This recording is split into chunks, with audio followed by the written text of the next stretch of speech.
In this video, I want to show you exactly how to furnish an Airbnb. It depends on your target market, but I think this is a great example. So in this property, I'm looking to target contractors, busy professionals, all types of professionals, but also holiday makers at the weekends, right? So you want it fairly neutral. Don't go too niche. Don't think, oh, this is a love pad I'm going to go with, because then you're only niching down to the weekends and contractors won't book. So keep it fairly neutral. And this is how to do it. So in terms of kitchen, there's not much you need to do. Obviously the critical appliances, coffee making facilities as well. So there's not much to say in the kitchen. The living room, however, so this is quite open plan. You need to be able to seat comfortably and the table to be robust enough. They do break chairs, they do break tables, so just get something robust enough. You can't go wrong. I think I bought this for 20 quid on Facebook Marketplace. 20 quid, the tables and chairs. And you can't go wrong with the solid pine table. The sofas, again, Facebook Marketplace, they're absolutely brilliant. The biggest worry for this place was this is the only entrance to bring in furniture, and this is a really narrow door. So I found these on Facebook Marketplace. They're really low. They're perfect for this place. They're neutral. They're great condition. They were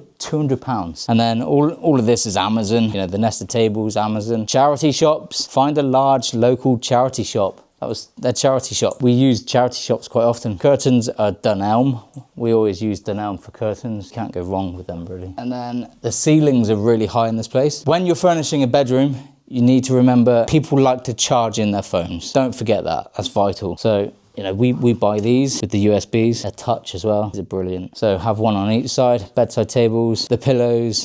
We buy the bedding, the linen from Asda. This is the waffle seersucker. Yeah, then you don't need to iron them. They're brilliant. They're fairly cheap as well. So use those. Again, Dunelm for curtains. Facebook Marketplace for these beds. You know, here's a tip. You can buy cash stuff through your business. So if I bought these cash, went to the cash machine, took £300 out of the business account. A lot of people don't think you can do that, but you can, as long as you screenshot the conversation between you and the seller and you can prove that you did buy these for £300 and that withdrawal all lines up with the timing, then it's justified. So then you can buy stuff on Facebook Marketplace. It doesn't all have to be brand new, otherwise it can kind of cost a fortune. We do spend some money on IKEA units and they're not cheap, but they last a long time. We got an ensuite through there, but nothing needed doing. We didn't buy anything for in there apart from a bathroom bin, really. So that's the bedroom. As you can see, it's all fairly neutral and it works.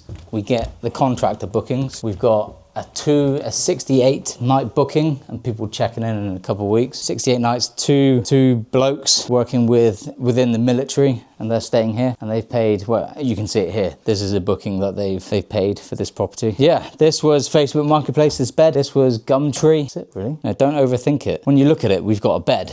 We've got bedside tables, we've got lamps, we've got extension leads so they can plug in their phones, and then they just need somewhere to put their clothes. This wardrobe was already here and it's absolutely massive, and they've got no hangers. There they are, they're all in that one. I was lucky.